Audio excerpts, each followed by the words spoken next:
I think it would perk the place up if people would try to look better. I'm Fran Lebowitz, here to discuss the concept of now.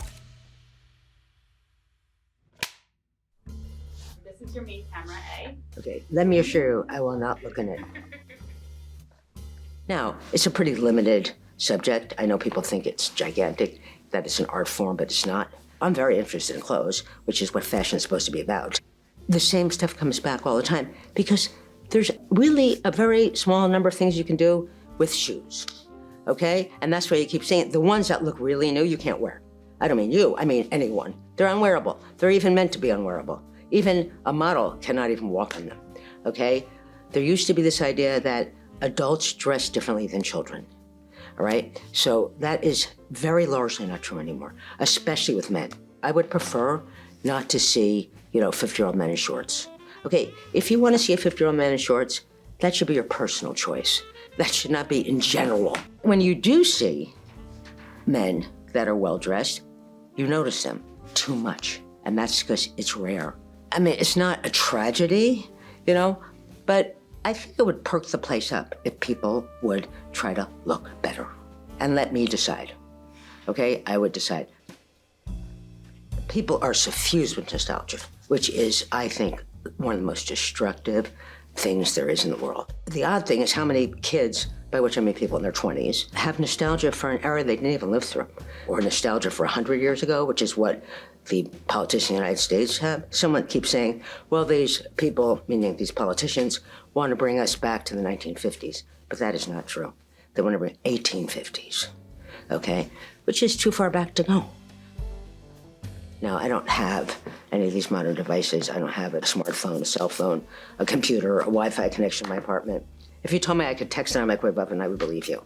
But I am aware of the effect of the internet, which is suffocating. But everyone asks me all the time, are you afraid of AI? Not understanding things is helpful to not being worried.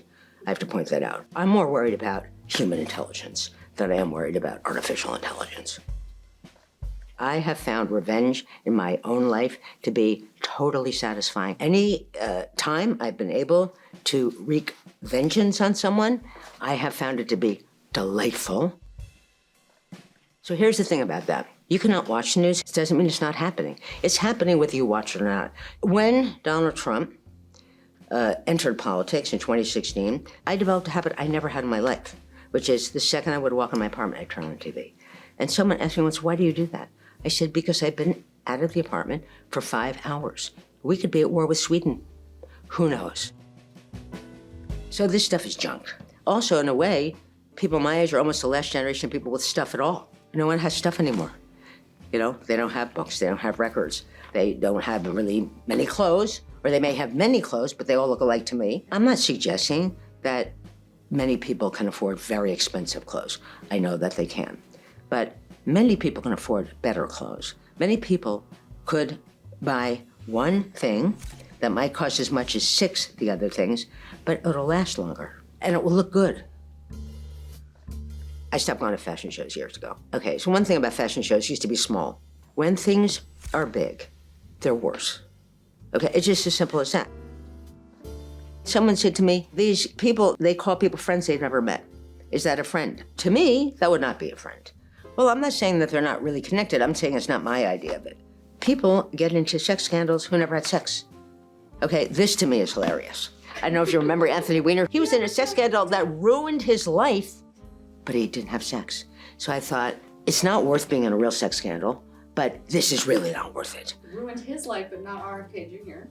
Well, RFK Jr., here's the thing. If you can turn it around, he's going to ruin your life. I know. Okay? So if you can turn around, Bobby Kennedy, who I used to be friends with before he went insane, Bobby Kennedy is going to have a terrible effect on your life, okay, and everyone's life. I know it seems like a long time.